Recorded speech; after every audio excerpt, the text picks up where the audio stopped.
2022 की बीजेपी की जीत 2024 की बुनियाद मानी जा रही है, ये हर एक शख्स समझता है, क्योंकि इस चुनाव के नतीजों ने देश की राजनीति के पैटर्न में एक बहुत बड़ा बदलाव कर दिया है और उसका संकेत दे दिया है।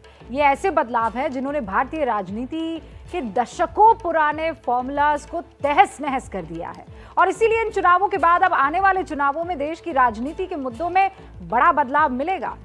देखना आपको जरूर चाहिए।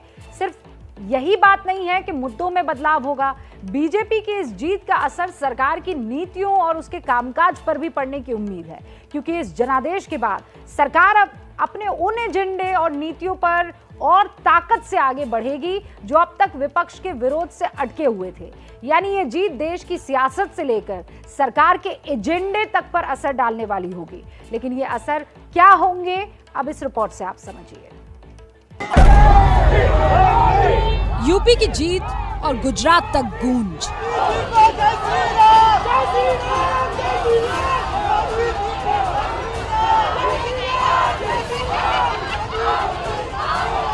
सेमीफाइनल के बाद फाइनल की तैयारी। मैं मानता हूं इस बार भी ये ज्ञानी जरूर कहने की हिम्मत करेंगे कि 2022 के नतीजों ने 2024 के नतीजे तय कर दिए हैं। पीएम मोदी यूपी की जीत को 2024 की नींव यूं ही नहीं मान रहे हैं। इस जीत ने न सिर्फ उत्तर प्रदेश के राजनीतिक इतिहास को बदला है, बल्कि ये जीत देश की राजनीति का भविष्य भी बदलने वाली मानी जा रही है, क्योंकि इस जीत में सियासत के कई जमे जमाए फैक्टर्स टूट गए हैं।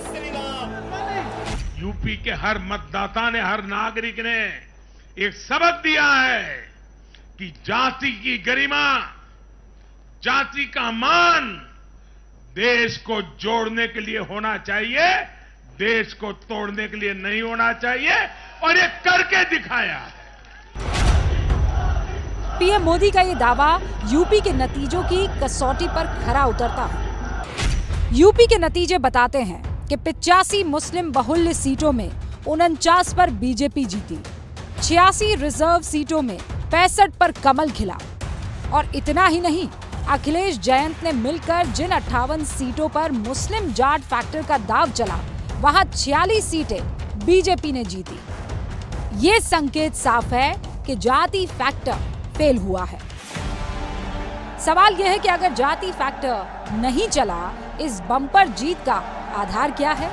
इसका जवाब है नया वोट बैंक, जिसे बीजेपी ने खुद तैयार किया। इसमें सबसे बड़ा वोट बैंक है सरकारी योजनाओं के लाभार्थी, दूसरा महिला वोटर, तीसरा युवा वोटर और चौथा वो जिसकी उम्र 18 साल पूरी हुई है, यानी फर्स्ट टाइम वोटर। बीजेपी ने इस वोट बैंक को तैयार करने में कड़ी मेहनत की है। प्रधानमंत्री मोदी लगातार सरकारी योजनाओं के लाभार्थियों से संवाद करते रहते हैं। इसका असर यूपी चुनाव में दिखा। महिला बुजुर्ग मां से पूछा कि आपके यहां चुनाव कब है? उन्होंने कहा चुनाव है फलानी तारीख को और हमने नमक खाया है, हम धोखा नहीं देंगे। उस बुजुर्ग महिला से पूछा गया कि मोदी ने ऐसा क्या किया है? उस मां ने कहा, मोदी राशन दो हमें। 2017 में यूपी में बीजेपी की जीत के पीछे उज्ज्वला योजना की बड़ी भूमिका मानी जा रही थी और इस बार कोरोना काल में 15 करोड़ लोगों को बटा अनाज गेम चेंजर समझा जा रहा है। नया वोट बैंक जरूर निकला है, बना है, लेकिन जाति के बंधन जरूर टूटे, धर्म का बंधन नहीं टूटा है। धर्म का बंधन टूटना बहुत मुश्किल है, क्योंकि जिन लोगों ने वोट दिया है उन्होंने अयोध्या में राम मंदिर के निर्माण का सपना देखा था, वो पूरा हुआ। वो काशी विश्वनाथ बड़े कॉरिडोर से हर्षित हुए, गर्वित हुए। तो धर्म आधारित राजनीति खत्म हुई है, ये कहना मुश्किल है।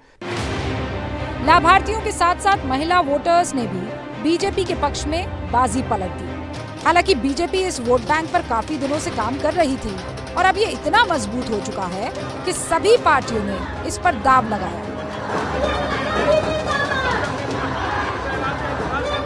लेकिन कामयाबी बीजेपी को मिली।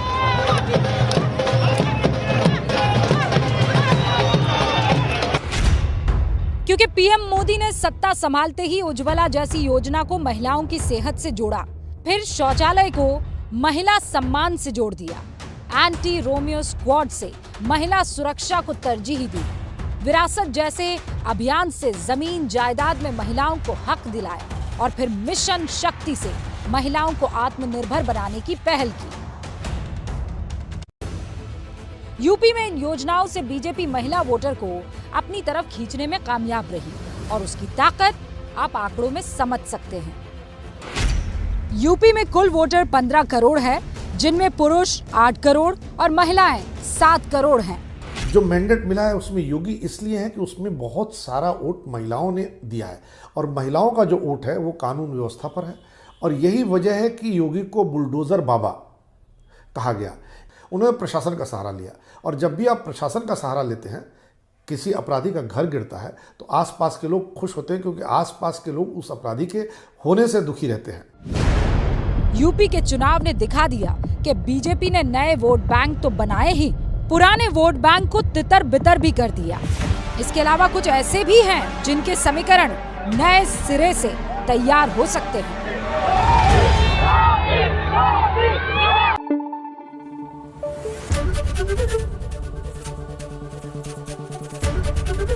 एबीपी न्यूज आपको रखे आगे।